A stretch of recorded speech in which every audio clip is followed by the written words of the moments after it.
To the Ukraine crisis now, the United States dismissed reports that Russia was withdrawing troops from Ukraine's border, instead accused Moscow of sending more soldiers as fears of an invasion grow.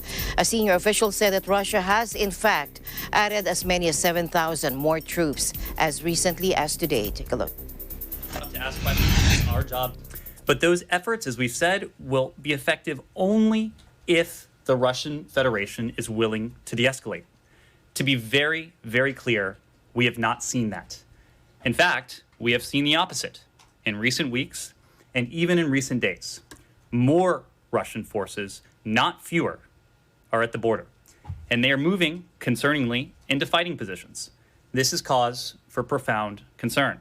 Over the past several weeks, we've also seen Russian officials and Russian media plant numerous stories in the press, any one of which could be elevated to serve as a pretext for an invasion. This could happen, we are concerned, at any time, and the world should be ready for it.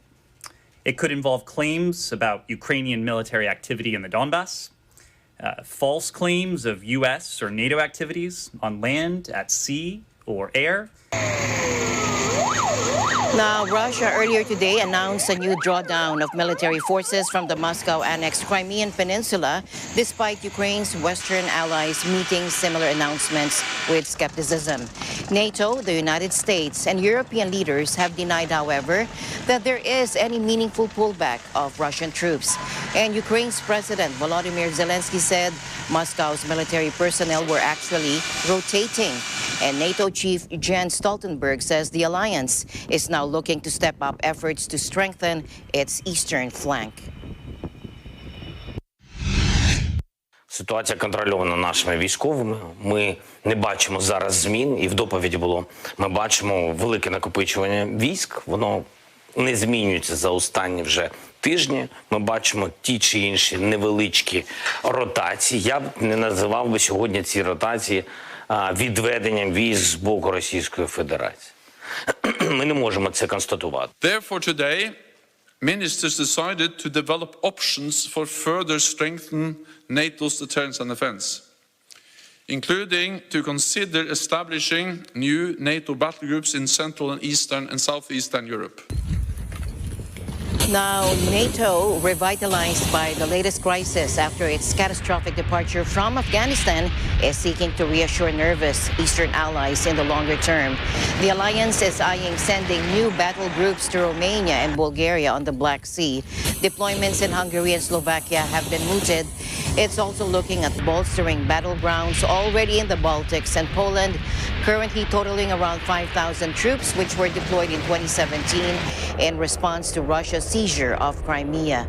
Meanwhile, the Kremlin, officials and Russian public figures made fun of Western media for running with February 16 as the invasion date, when Russia might attack Ukraine. Take a look. Ситуація контрольована нашими. Можно сказать. Сегодня мы отмечаем очередной день ненападения на Украину с точки зрения, так сказать, здравого смысла и реальности. И очередной день, который вот-вот приблизит нас к некой войне, которую нам все обещали на Западе, в Вашингтоне, в Лондоне. Эта самая война опять не состоялась. Опять же, было бы смешно, но мы оперируем все-таки тем, что пугает весь мир. Понятие «война». Now, Russian Foreign Minister Sergei Lavrov, who spoke with his U.S. counterpart, Secretary of State Antony Blinken, on the eve of the date, said reports of attack timing had spurred confusion among officials. Lavrov said, quote, "I wouldn't say it amuses us, but of course, it leaves us deeply perplexed." Russian President Vladimir Putin has demanded Ukraine be forbidden from pursuing its ambition to join NATO and wants to redraw the security map of Eastern Europe, rolling back Western influence. Meanwhile, the threat in Ukraine border remains a crisis.